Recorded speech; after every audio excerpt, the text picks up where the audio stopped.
learners, my name is Raghav and you are on Raghav Tutorials। तो ये है हमारा पार्ट 2 हमारा इंग्लिश लिटरेचर का चैप्टर 1 का, जिसका नाम है Nat finds a new home.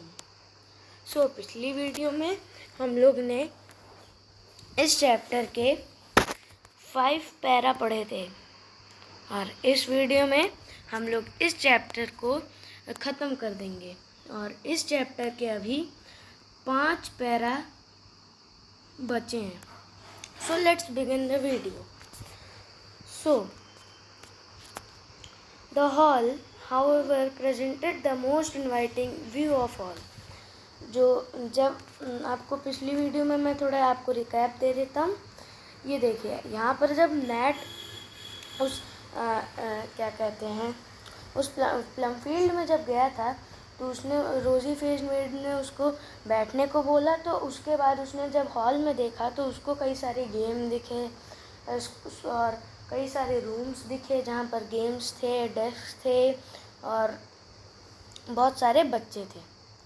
सो फिर अब ये बता रहा है कि हॉल कैसा था। So the hall however presented the most inviting view of all. मतलब जो हॉल था वो प्रेजेंट कर रहा था most inviting view. For a brisk game of tag was going on.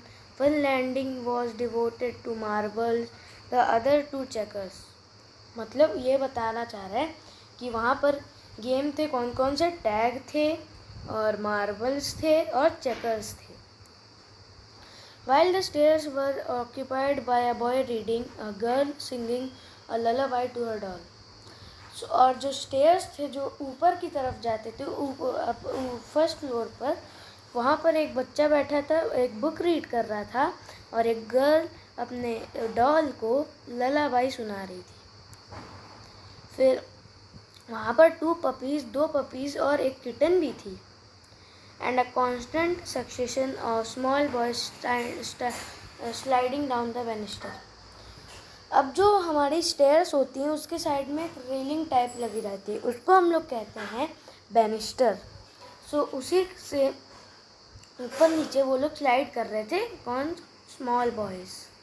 वहाँ पर कौन कौन से बॉयज़ थे? एक तो लार्ज साइज्ड बॉयज़ थे, मीडियम साइज्ड बॉयज़ थे और स्मॉल साइज्ड बॉयज़ भी थे। To the great detriment of their clothes and danger to their limbs. तो यहाँ पर बता रहा है कि डेट्रीमेंट मतलब सो फ्रेंड्स, डेट्रीमेंट का मतलब है नुकसान। डेट्रीमेंट का मतलब है नुकसान।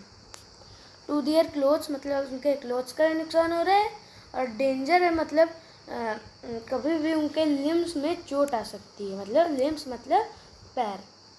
फिर है हमारा so absorbed did Nat become in this exciting race.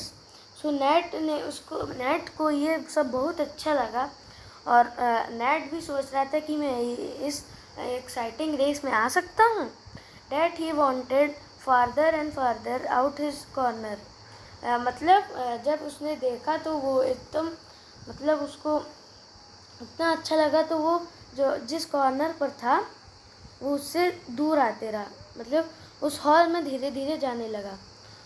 When one very lively boy came down so swiftly that he could not stop himself but fell off the banister with crash।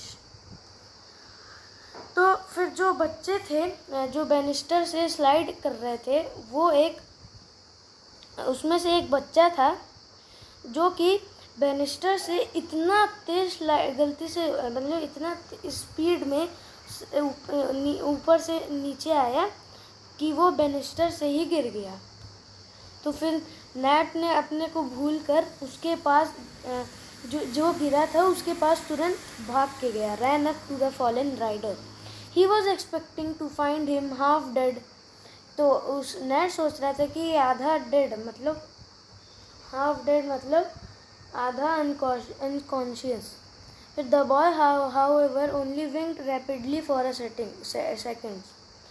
सो जो the boy था वो विंक करा थोड़े seconds के लिए rapidly, then lay calmly looking at the new face with a surprised hello. So अब यहाँ पर वो जो बॉय था, वो जो गिरा था, वो आराम से ज़मीन पे लेटा। फिर सरप्राइज था कि नया फेस देखने पर, मतलब नया फेस का मतलब है नैट का फेस देखने पर सरप्राइज हो गया और नैट से बोला हेलो। नैट से ये बोलने के बाद नैट ने भी रिटर्न करा हेलो, उसने भी बोला। फिर not knowing what else to say, मतलब नैट समझ नहीं पाए कि और क्या कहूँ। फिर and thinking that form of reply both brief and easy, मतलब वो सोच रहा था कि जो रिप्लाई का फॉर्म होगा वो ब्रीफ भी होगा और इजी भी होना हो।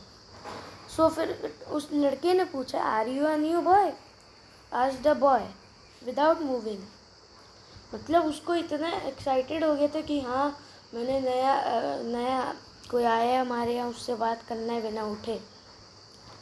फिर come up and have a go will you, and Tommy got up upon his legs like one suddenly remembering the duties of hospitality. Hospitality मतलब मैं आपको बताता हूँ।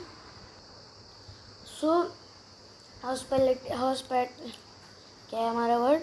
हॉस्पिटैलिटी का मतलब होता है जैसे हमारे आपके यहाँ कोई गेस्ट आते हैं तो आप उनका वेलकम करते हैं, अच्छे से बोलते हैं, तो उसी का मतलब होता है हॉस्पिटैलिटी। उसने बोला कि आओ हम लोग के साथ खेलोगे तुम, remembering the duties of hospitality, मतलब जो हॉस्पिटैलिटी की ड्यूटीज़ होती है उसको याद करते हुए उसने ये बोला। Guess I won't till I see whether I am going to stay or not. Guess I would not, won't या शॉर्ट फॉर्म है, वुड नॉट हो गया यहाँ पर। गेस आई वुड नॉट मतलब उसने बोला कि सोचो शायद से नहीं, जब तक मेरे को यहाँ देखना है कि मैं यहाँ पे स्टे करूँगा या नहीं, मैं यहाँ पे रुकूँगा या नहीं। नैट ने रिटर्न मतलब नैट ने रिटर्न किया। फीलिंग द डिज़ायर टू से इंक्रीज एवरी मोमेंट, आई से Demi here is a new one. अब जो डेमी था हमारा, वो था एक टॉल यूथ, जो मैंने आपको बताया था पिछली वीडियो में, जो एक कॉर्नर पे फ्लूट बजा रहा था, वही है Demi. Come and see to him, ये टॉमी ने बोला। और जो लड़का था जो गिरा था उसका नाम था हमारा टॉमी। पूरा नाम उसका अभी बाद में आएगा पर मैं अभी बता रहा हूँ, उसका नाम था टॉमी बैंक्स। और ये जो हमारा फ्लूट बजा रहा था इसका नाम था डेमी। और अभी कौन बोल रहा है हमारा? अभी बोल रहा है हमारा टॉमी बैंक्स। किसको बोल रहा है? डेमी को बोल रहा है। Come and see to him, Tommy Banks बोला कि आओ नेट को देखो एक कौन है नया। And lively Thomas return to his port with unabated relish। हमारा अगला पैराग्राफ है, अगला and last paragraph. At his call the boy reading on the stairs looked up with a pair of big brown eyes। और आपको मैं ये बताना भूल गया कि फ्लूट बजाने के बाद वही बॉय था जो रीड करने लगा था, मतलब बुक को रीड कर रहा था। After an instant pause as if a little shy, बहुत इंस्टेंट पॉज के बाद और थोड़ा बहुत उसने वो शर्माया। फिर he put the book under his arm and came soberly down to greet a new corner। फिर वो अपने बुक को अपने आर्म पर रख के आया। फिर किस लिए आया था? नेट को ग्रीट करने के लिए, क्योंकि नेट क्या था, वहाँ पर नया था। Net found something very attractive in the pleasant face of this slender slender boy. Have you seen Aunt Jo? उसने पूछा, Have you seen Aunt Jo? He asked, as if that was some of important ceremony. I haven't seen anybody yet but you boys. I am waiting, answered Nat. अब NAT ने क्या बोला कि तुमने aunt जो को देखा है? उसने पूछा।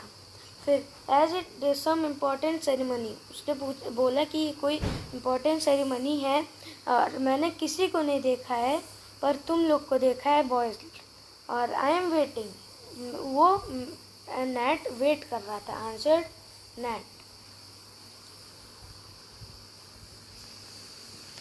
सो फ्रेंड्स, हमारा यही ये चैप्टर एंड होता है।